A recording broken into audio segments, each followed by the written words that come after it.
Halo, selamat pagi. Saat ini Anda menyaksikan Berita Banten bersama saya Rusdi Maulana. Sejumlah informasi aktual dan menarik akan kami hadirkan untuk Anda. Dan berikut 3 berita utama pagi hari ini. Gerbek apartemen petugas imigrasi tangkap 17 WNA.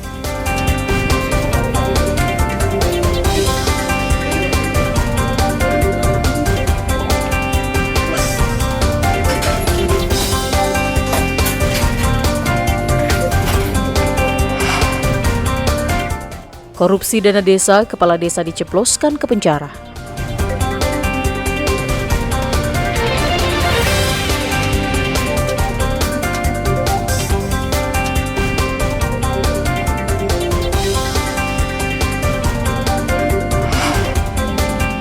Harga telur tinggi, warga memilih membeli telur pecah.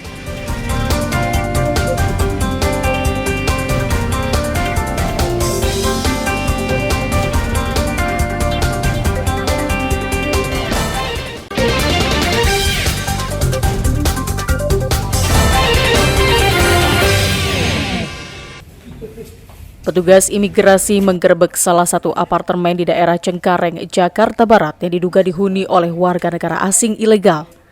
Satu persatu kamar apartemen dibuka paksa petugas imigrasi kelas non TPI Bandara Suta Tangerang. Petugas menangkap 17 warga negara asing, 16 diantaranya warga negara Nigeria dan 1 warga Ghana yang memiliki paspor dan surat izin tinggal yang sudah habis masa berlakunya. Seorang WNA yang ditangkap mengaku sebagai investor. Namun saat ditelusuri ternyata fiktif atau tidak memiliki perusahaan sama sekali. Petugas juga menyita belasan paspor, surat izin tinggal sementara yang sudah overstay, dan belasan unit ponsel dan 8 unit laptop yang diduga digunakan untuk kejahatan cyber. Dirjen Imigrasi Kementerian Hukum dan HAM Silmi Karim mengatakan pihaknya akan terus melakukan pengetatan keimigrasian, terutama pengawasan WNA khususnya menggunakan visa investor. Keimigrasian, apakah itu seperti tadi visa investor, ya kita akan sempurnakan agar diperoleh WNA yang berkualitas, bukan WNA yang memanfaatkan celah. Karena visa investor ini akan bisa mendapatkan izin tinggal yang lebih lama. Jadi saya tadi langsung menginstruksikan jajaran untuk melakukan evaluasi terhadap salah satu jenis visa investor. 17 WNA yang ditangkap langsung dibawa ke kantor imigrasi untuk menjalani pemeriksaan. Jika terbukti bersalah, mereka akan diberikan sanksi termasuk deportasi. Ariel Maranus dan Taufik Saleh melaporkan dari kota Tangerang. Kejaksaan Negeri Serang menahan Kepala Desa Katulisan Kecamatan Cikesal, Kabupaten Serang. Erpin Kuswati ditetapkan sebagai tersangka karena diduga kuat korupsi dana desa tahun anggaran 2020-2021. Beberapa kegiatan fisik yang dibiayai dana desa seperti pemasangan paving block tidak sesuai spesifikasi dan tidak dapat dipertanggungjawabkan. Akibat perbuatan tersangka, negara dirugikan hingga 500 juta rupiah. Pelaksana harian Kepala Kejaksaan Negeri Serang pada tahun 2020, Desa Katulisan mendapat anggaran dana desa sebesar 1,3 miliar rupiah. Sedangkan tahun 2021 mendapat dana desa sebesar 1 miliar rupiah. Hingga saat ini Kejari masih terus mendalami kasus tersebut dan tidak menutup kemungkinan adanya tersangka baru. Tindak pidana korupsi pada tahun anggaran 2020 dan 2021 ada penyalahgunaan keuangan di situ, dan sementara ada beberapa poin kegiatan yang tidak sesuai peruntukannya. Nah, kemarin tim menemukan sementara dugaan sekitar keuangan 499 juta.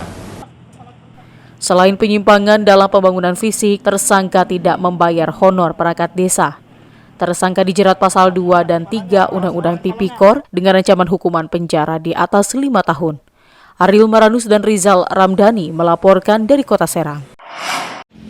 Harga telur ayam di sejumlah daerah masih tinggi. Di Pandeglang, 1 kg telur ayam Rp32.000 hingga Rp34.000. Tingginya harga sangat dikeluhkan warga, terutama yang memiliki usaha warung makan.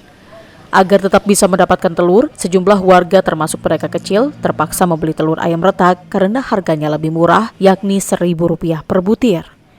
Ius salah satunya. Pedagang telur gulung ini mengaku sengaja membeli telur ayam pecah karena harganya yang sangat terjangkau. Ia pun sangat kewalahan dengan kenaikan harga telur yang mengakibatkan omset penjualannya menurun. Soalnya kalau misalkan saya beli telur yang utuh itu harganya benar-benar mahal, jadi nggak bakalan kunci. Telur pecah berapa? Kalau telur pecah itu harganya relatif lebih murah, jadi cuma harga 1.000 doang sebutir. Sebutir. Kalau kalau telur yang utuhnya itu kira-kira per kilonya udah 31, ada yang 32 gitu. Malahan yang dijual di warung-warung biasa itu sampai 34, 35 gitu. Makanya benar-benar nggak bakalan kunci kalau buat jualan kayak gini. Warga berharap agar pemerintah segera melakukan tindakan agar harga telur ayam kembali turun dan terjangkau. Ariel Maranus dan Andre Sopian melaporkan dari Kabupaten Pandeglang. Gadis berusia 19 tahun berinisial RI warga Kabupaten Serang menjadi korban pemerkosaan. Kejadian bermula setelah korban dan pelaku berkenalan melalui Facebook hingga akhirnya bertukar nomor ponsel. Setelah 1 bulan lebih berkomunikasi, korban kemudian diajak oleh pelaku berziarah ke Banten Lama.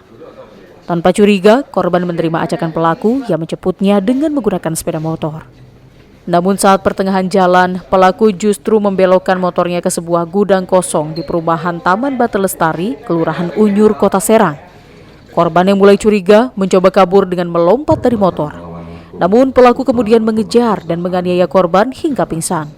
Kemudian korban diperkosa. Tak hanya itu, pelaku juga mengambil ponsel korban. Setelah mendapat laporan korban, polisi langsung mengejar dan menangkap pelaku berinisial JI. Pelaku ditangkap di rumah mertuanya di daerah Kramat Watu. Perkenalan pertama antara pelaku dengan korban melalui media sosial Facebook sekitar bulan April. Setelah berkenalan di Facebook, ditindaklanjuti atau beralih ke chat WhatsApp untuk mengenal lebih dekat. Selama 1 bulan, pelaku dan korban tidak pernah bertemu langsung. Dan bertemu langsungnya pada hari Rabu, tanggal 3 Mei 2023, langsung melakukan pemerkosaan dan penganiayaan. Akibat perbuatannya, pelaku akan dijerat dengan pasal berlapis dengan ancaman di atas 5 tahun penjara. Ariel Maranus dan Rizal Ramdhani melaporkan dari Kota Serang.